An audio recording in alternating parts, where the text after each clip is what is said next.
जय श्री कृष्णा। आप सभी का हार्दिक स्वागत है।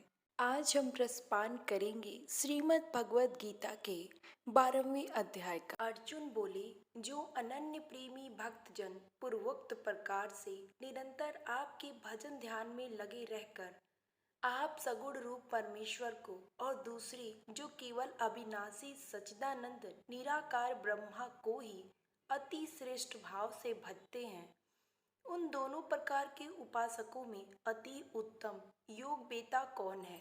श्री भगवान बोले, मुझ में मन को एकाग्र करके निरंतर मेरे भजन ध्यान में लगे हुए जो भक्तजन अतिशय श्रेष्ठ श्रद्धा से युक्त होकर मुझ सगुण रूप परमेश्वर को भजते हैं, वे मुझको योगियों में अति उत्तम योगी मान्य है।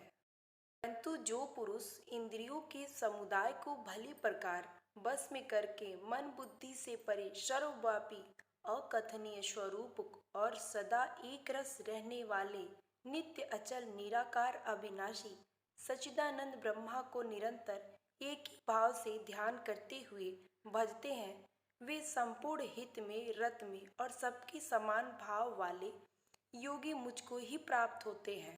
उन सच्चिदानंद निराकार ब्रह्मा में आसक्त चित्त वाले पुरुष के साधन में परिश्रम विशेष है, क्योंकि देहाभिमानियों द्वारा अव्यक्त विषय गति दुख पूर्वक प्राप्त की जाती है।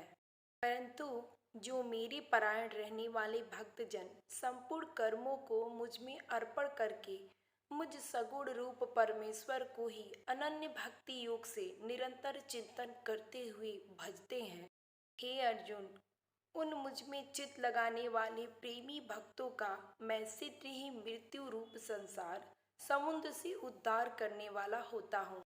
मुझ में मन को लगा और मुझ में ही बुद्धि को लगा, उसके उपरांत तू मुझ में ही निवास करेगा, इसमें कुछ भी संशय नहीं है।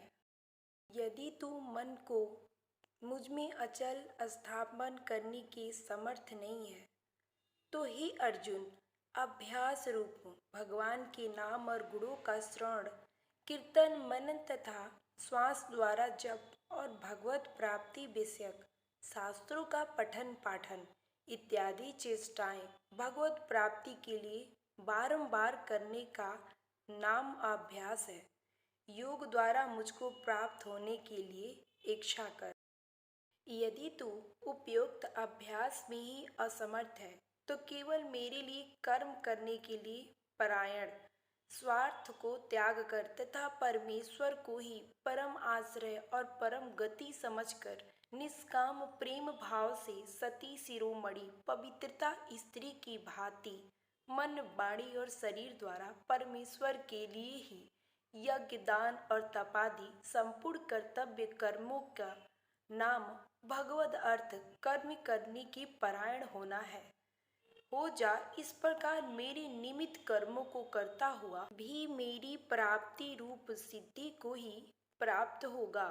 यदि मेरी प्राप्ति रूप योग के आश्रित होकर उपयुक्त साधक को करने में भी तू असमर्थ है, तो मन बुद्धि आदि पर विजय प्राप्त करने वाला होकर सब कर्मों के फल का त्याग कर। मर्म को न जानकर किए हुए अभ्यास से ज्ञान श्रेष्ठ है। ज्ञान से मुझ परमेश्वर के स्वरूप का ध्यान श्रेष्ठ है और ध्यान से सब कर्मों के फल का त्याग श्रेष्ठ है। केवल भगवत अर्थ कर्म करने वाले पुरुष का भगवान में प्रेम और श्रद्धा तथा भगवान का चिंतन भी बना रहता है। इसलिए ध्यान से कर्म फल का त्याग श्रेष्ठ कहा है, क्योंकि त्याग से तत्काल ही परम शांति होती है।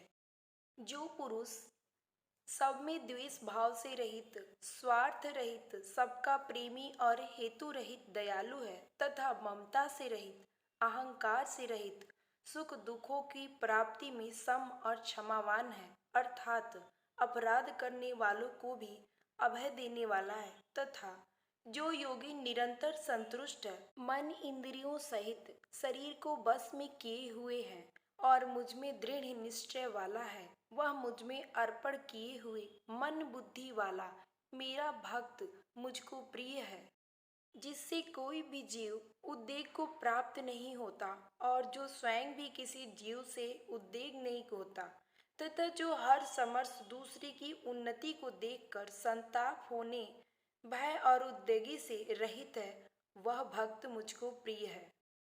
जो पुरुष आकांक्षा से रहित, बाहर भीतर से युद्ध, चतुर पक्षपात से रहित और दुखों से छूटा हुआ है, वह सब आरंभों का त्यागी मेरा भक्त मुझको प्रिय है। जो न कभी हर्षित होता है, न द्वेष करता है, न शोक करता है, न कामना करता है, तथा जो शुभ और अशुभ संपूर्ण कर्मों का त्यागी है, वह भक्ति युक्त पुरुष मुझको प्रिय है।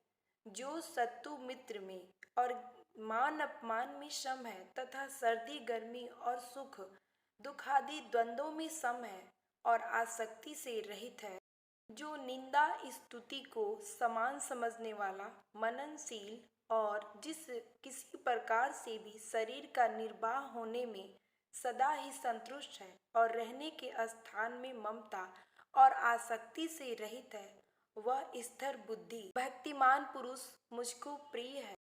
परंतु जो श्रद्धा युक्त वेद शास्त्र महात्मा और गुरुजनों के तथा परमेश्वर के वचनों में प्रत्यक्ष से सदृश विश्वास का नाम श्रद्धा है, पुरुष मेरे परायण होकर इन ऊपर कहे हुए धर्म में अमृत का निष्काम प्रेम भाव से सेवन करते हैं, वे भक्त मुझको अतिशय प्रिय है।